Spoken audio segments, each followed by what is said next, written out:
Hungry Trilobyte podcast would like to start by acknowledging these fine conventions. SoonerCon is Central Oklahoma's longest-running pop culture convention. The next event is scheduled for June 24th through 26, 2002 in Norman, Oklahoma.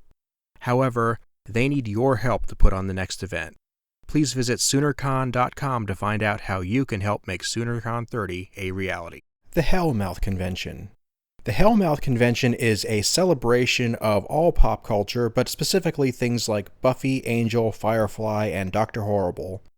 It is held in Los Angeles, California, and the next event is scheduled for June 3rd through 5th, 2022. Proceeds benefit the Los Angeles LGBT Center as well as the Ron Glass Memorial Scholarship Fund. For more information, go to thehellmouth.org. On tap today, we have Joshua Christian Azali. How are you doing today, good sir? Great. Thanks for having me, Aaron. Glad to have you here. We got to talking a couple of weeks ago, and you are a fresh talent in the acting world. I like what you're all about. But what really struck out to me is you didn't decide to become an actor on a whim. You actually had a huge career, or at least a potential career, in a very stable, lucrative field, and you just decided acting was the way you had to go. And that's not a typical story. That struck me as amazing. Yes, and it's just I really wanted to pursue something that I could really be passionate for and like, and still offer the world what I believe is the best sort of skills that I can give to them. And it was a 9-to-5 job of being a physical therapist, and I have the degree and everything like that.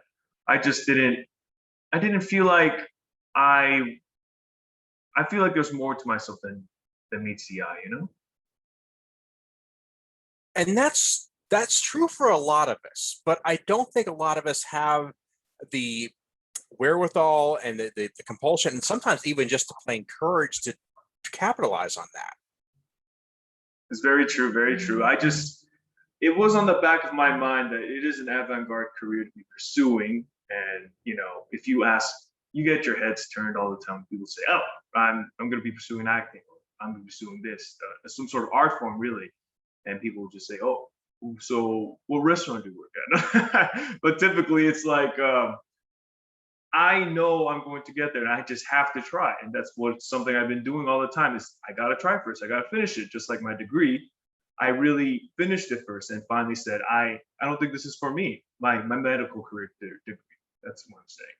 And I got to see this through also now. My theater and acting career and modeling I have to see it through if I really like it. And I still apparently do. And I'll keep going at it. There is a certain point at which something pulls at you enough that you feel like you have to try it out, or you can't get it out of your head. You can't get it past it.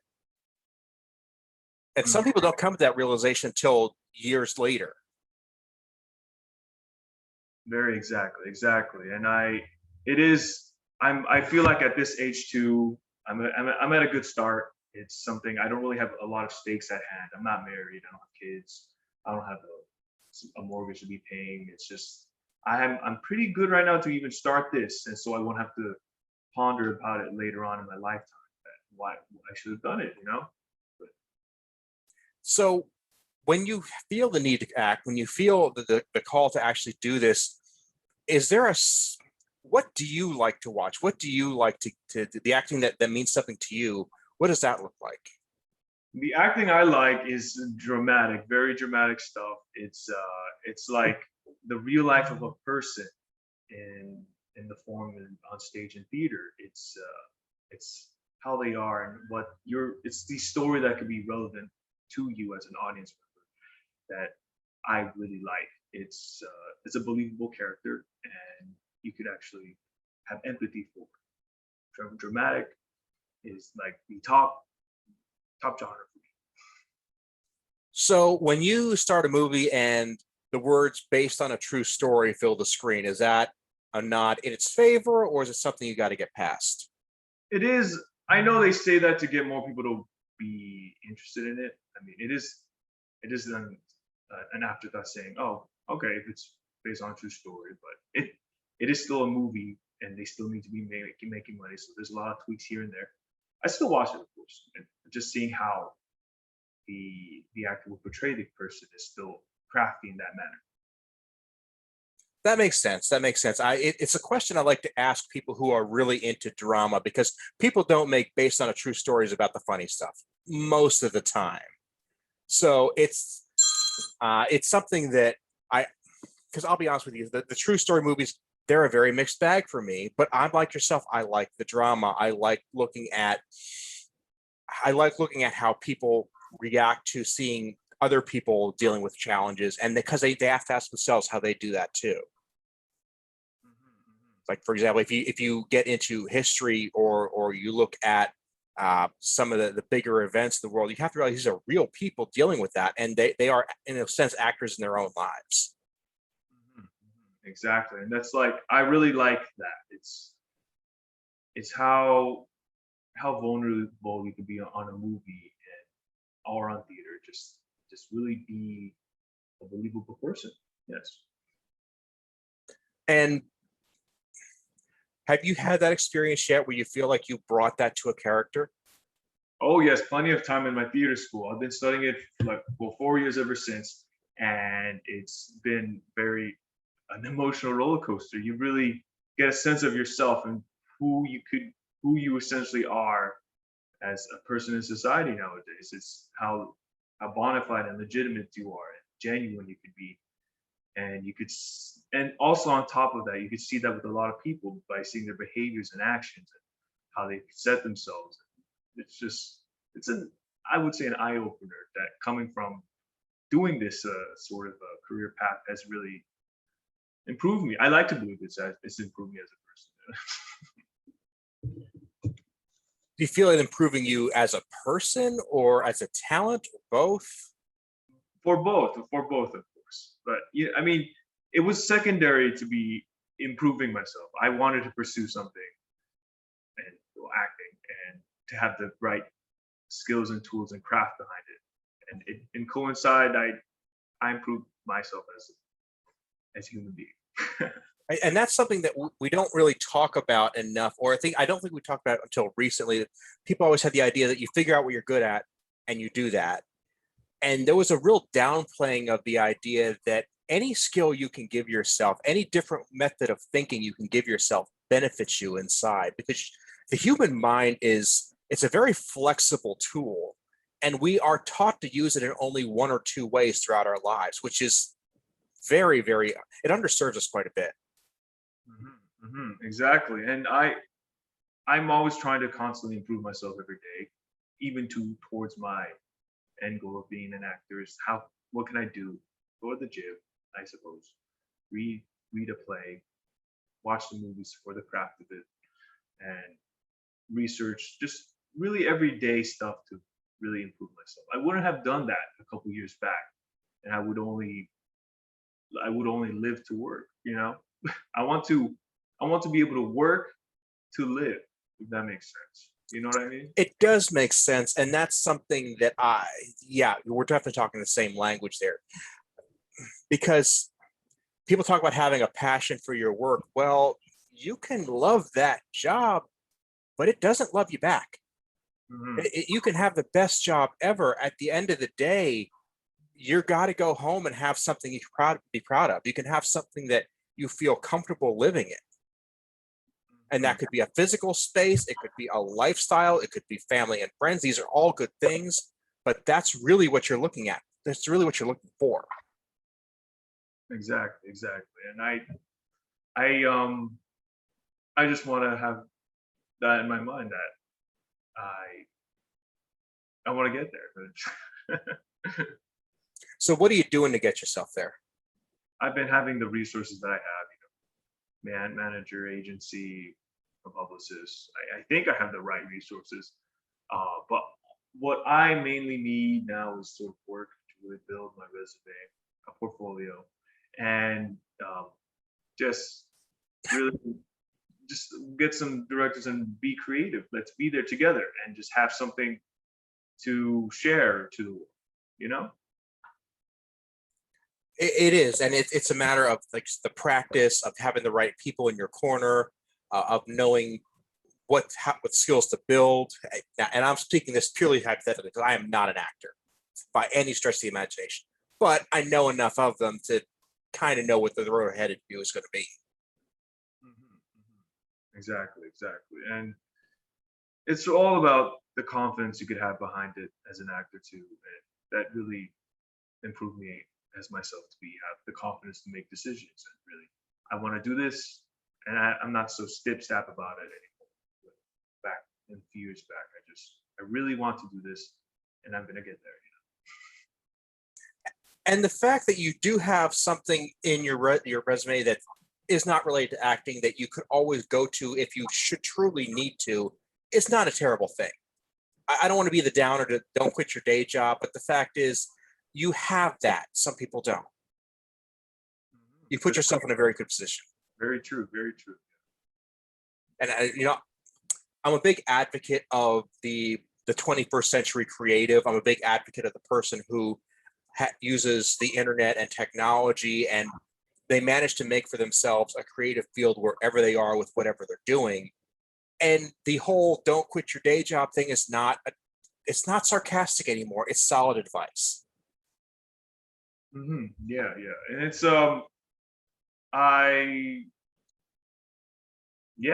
know it is an option at the back of my mind, a safety net, what have you. But if it really comes to such extremes, not that it has it, just I'm gonna get there. I'm gonna get to be at the roles and the thriving pursuit that I've been really awoken myself for, have such fervor for this. It's my end goal already. Absolutely. And I'm not trying to in any way cast doubt. I'm just trying to say that you made a pretty good decision already. And the fact that you say you have this passion, you want to do these dramatic roles,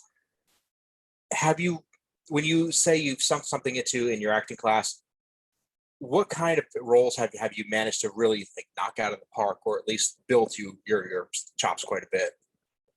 Some of the roles I've done in my theater school, I've done Angels in America by Tony Kushner. Have you heard of that one? It's I'm going to confess I have not. Well, a lot of them. I've done actually 2 Tony Kushner works. I forgot about that. I did another one that he's made called Homebody Kabul, which was another interesting one I did. I played a dad in that. And Angels in America, I played as a man with AIDS, and he's bedridden, and he's just going through recovery. I've done a pretty interesting role, The Goat, or Who is Sylvia, by Edward Albee, amazing playwright also, and some stuff from Christopher Durang. He's more absurdist too, but it's just really, I've done so many dramatic roles. I never really had a genre that I liked at the time, but I feel like I'm a more challenging person. I really want the push to achieve something, in that, and when I do achieve it, it's so relieving that it's not common for people to go. They try to go for their common grounds of things, and I'm usually I want to go a step ahead of that. And dramatic roles are usually the harder stuff for people to portray, and I love it. I'm always learning still, of course. I'm a big fan of the absurdist, the theater of the absurd. So that's definitely something that would appeal to me. And if you can tackle that or even try, I think it shows that you've got a flexible mind. Of course, yeah. I want to be very versatile though in that aspect. I don't want to be just, even though it would be great to be just dramatic. I love to be able to play all the genres and be flexible in all of them, not one-sided or the other. Yeah, it's funny. When I was much younger, people would always say that comedy was the more difficult way to portray yourself on screen or on stage, because to know how to trigger people's laughter and to anticipate their reaction, that was considered to be the real challenge. And we've had such this run of actors who we knew them through comedy, and then they had to struggle to be recognized dramatically. It's almost like that's been turned on its head. Yeah, I've had it. I have my teacher tell me also, if you're good at dramatic stuff, you're easy at comedy. You know the timing of how the person feels when you're being dramatic, and know when to be thinking and when have these certain things about other aspects of what you're saying. comedy comes easily because it's an easy read all the time, and you just know how to time it because your timing of dramatic genres is already there. That's what she says, and it's a little bit. I kind of believe that a little bit. It's I the only couple stuff I did start some little bit of comedy scenes when I was in my schooling, and were a little bit hard. But then once I started going, just jumping in to do dramatic stuff, even though being a beginner theater student, it came to me. It's all timing at that point, and I just knew when to do it. It's timing. It's getting a sense of the pattern and how the audience is thinking, and knowing exactly what it's going to take to surprise them, to throw them off. And most people would say that comedy involves being kind of smart too. Exactly. It's a fun genre. I bet. Yeah, I would say so. I like to get into comedy as well. Just talking with people who can pick that part of their creative brain. So when you're looking at possible roles in the future, I wouldn't ask you to volunteer any information about stuff that's new, but is there anything on your horizon you do want to talk about? I do. I do have some big stuff coming up for I do modeling also as my repertoire, and I do have some stuff like going to be coming out soon. Some advertisement modeling part, but other than that, all the stuff that I've been auditioning for, I don't know if I could actually say it, but there's some cool stuff coming up, and not very anything I could disclose of it. I respect that. I like to ask to see if there's anything you want to toss out there, but I wouldn't press you to talk about something you're not supposed to talk about. That's totally fine. So when you're not acting, how do you grow yourself as a person, or how do you just like to have fun? How do I like to have fun? I live in Los Angeles, so of course when you do live there, you go surfing, and that's what I do in my free time. I go to Malibu, 9-foot board, go surfing the waves. You're talking to a guy who lives in a landlocked state, so surfing is not even on my top 20 list of things to do in my lifetime, much less today. Oh my goodness. Do you have I've heard when people do, you don't have a big lake nearby and they make these artificial waves? Is that a thing? Not here. It could be somewhere else, but not around here. I've seen it. I've seen people do that when people, I don't even know how they get curious about that, but there's lakes that make artificial waves. I always kind of wondered, because there's this surfing culture in America, which kind of really got us heading in the late 50s, early 60s.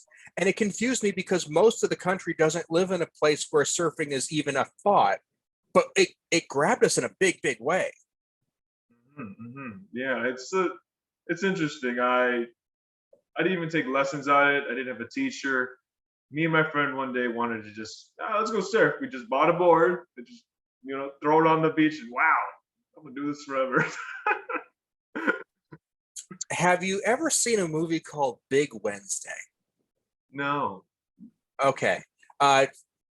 Maybe this is true. Apparently there's a surfing theory that all the greatest surfing days, for some reason, happen on Wednesday. Really? I've never. I can't say for sure, but that's just something that's worked into the movie. It seems to be popular surf legend. There's some statistics to back it up, but it's this movie that I watch, and it is so pretty. I mean, it's one of those movies that it's just so beautifully shot. The beaches, the waves, the surfers, all just really, really. It's decent. But it's about these group of surfers that just perpetually look for that really, really good surfing day, and it's kind of a period piece in some ways. I just wanted to see if it was something that you found you could connect to.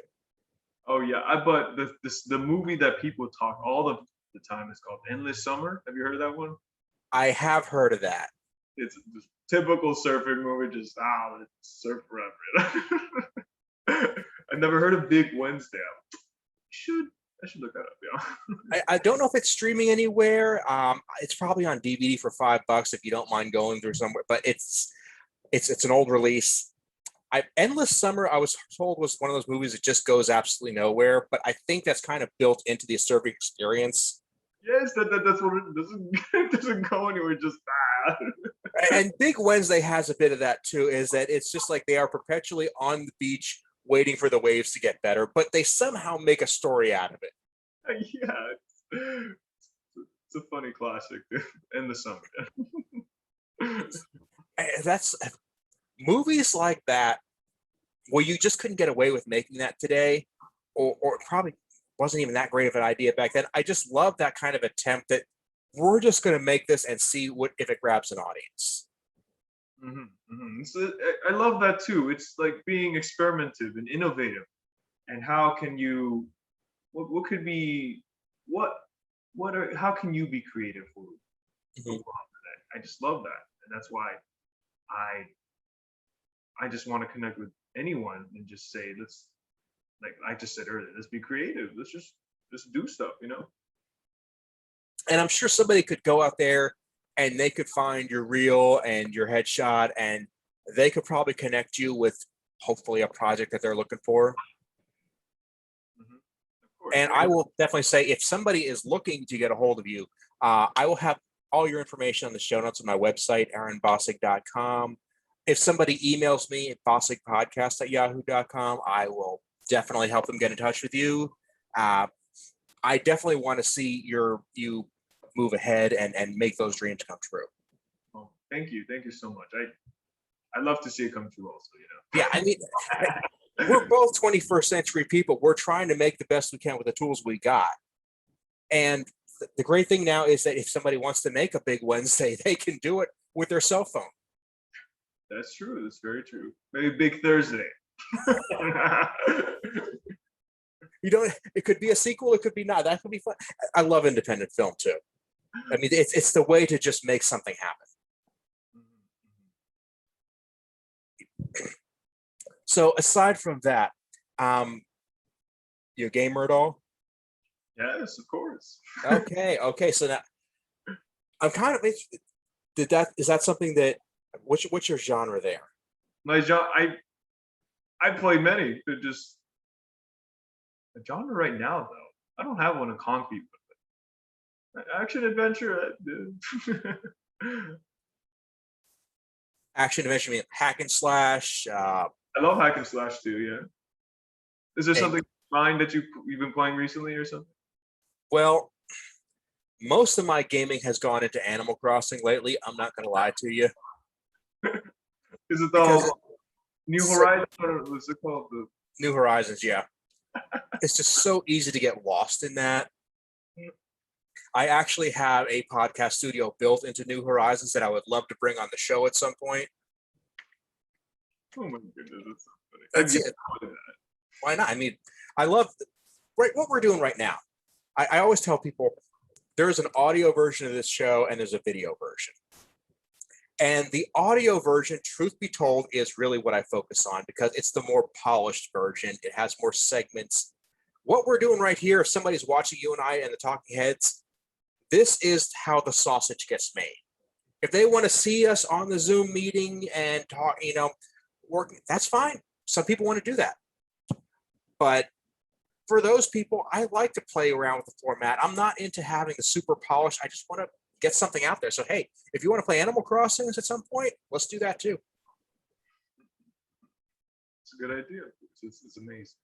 I mean, the Twitch streamers love it, for sure. But I think there's a place for it in pre-recorded content too. And hey, there's only one way to find out. Of course, yeah. Makes total sense. You can do competitive stuff at all? Do competitive? Like, what did you mean by that? I'm like either online gaming? Yes, I do.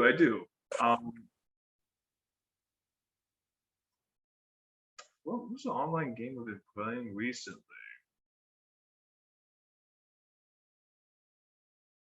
I can't think of one at the moment. I played it. Have you heard of Apex Legends? Yes. Yes, I've been playing that quite a bit recently too, and I love that. That's the one I've been playing at the moment. I did play Valorant too. Have you heard of that one also? That one I haven't heard of. It's like CS:GO. It's like Counter-Strike Global Op. What's the last letter, man? Everyone just calls it CS:GO nowadays. And I've also played what's that? Was it Tom Clancy? No. Rainbow Six Siege. That one was another one I've been playing recently too. A lot of really experimental stuff. Like I play so many games. I know it all.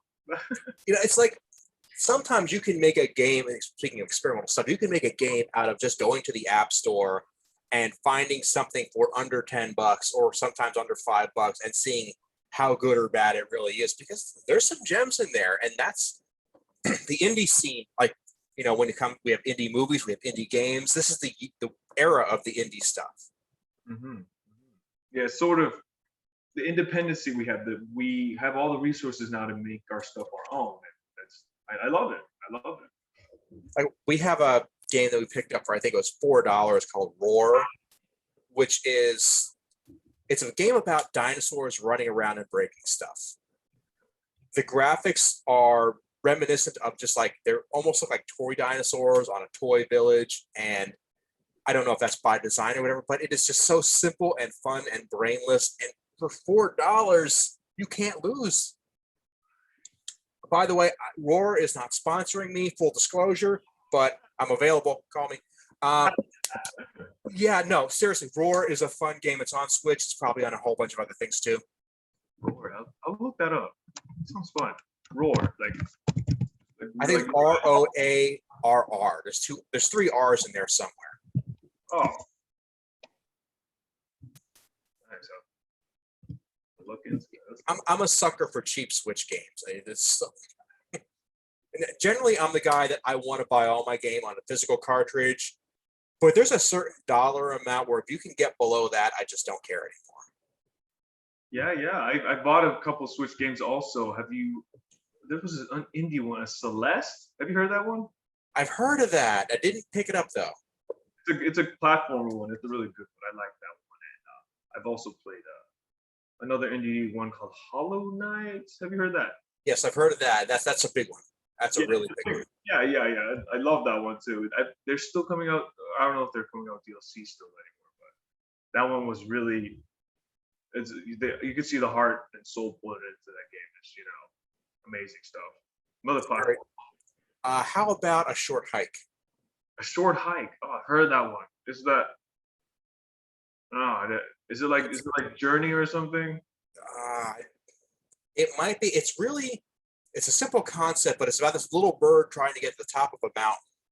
And there's a bit of a story wrapped into it too. It's got some funny writing and dialogue in it. But what's really cool about it is that not only does it look really cool, it looks like an N64 game. The graphics are very low resolution polygons, not a lot of texture to it, but it's smooth. I mean, you can play this game and it just looks like you can get lost in that little pixelated world.